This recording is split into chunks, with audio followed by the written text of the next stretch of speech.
नाज़रीन, अहम खबर आपको बताते चलें। राजनपुर अपना खेत अपना रोज़गार स्कीम के नाम पर सैकड़ों किसानों से ज़मीनें हथिया ली गई। अहम खबर आपको बताते चलें। राजनपुर अपना खेत अपना रोज़गार स्कीम के नाम पर किसानों से ज़मीनें छीन ली गई। नाज़रीन, तफसीलन भी आपको इसी वीडियो में बताते हैं। उससे पहले चैनल को सब्सक्राइब लाजमी कर लें ताकि आने वाली हर न्यू खबर आप तक बआसानी पहुँच सके। बड़ी खबर आपको बताते चलें। राजनपुर के आला के रकमरगाई में अपना खेत अपना रोज़गार स्कीम के नाम पर सैकड़ों किसानों से ज़मीनें छीन ली गई। सैकड़ों मेहनत का सरापा एहतजाज है।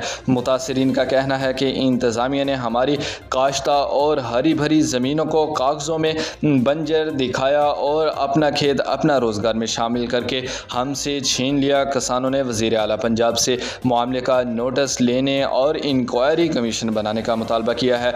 इनका कहना है कि अगर ज़मीनें वाकई बंजर साबित हों तो वो सरकार को देने के लिए तैयार हैं, लेकिन अगर रकबे काश्ता और सरसब्ज़ हैं तो इन्हें मालिकाना हकूक़ दिए जाएं और गलत रिपोर्ट देने वालों के खिलाफ कार्रवाई की जाए। बड़ी खबर आपको बताते चलें। राजनपुर अपना खेत अपना रोज़गार स्कीम के नाम पर सैकड़ों किसानों से ज़मीनें छीन ली गई। किसानों का वज़ीर आला पंजाब मरीम नवाज़ शरीफ से मामले का नोटिस लेने और इंक्वायरी कमीशन बनाने का मुतालबा। बर वक्त अपडेट्स जानने के लिए हमारे चैनल के साथ जुड़े रहें। अल्लाह हाफिज़।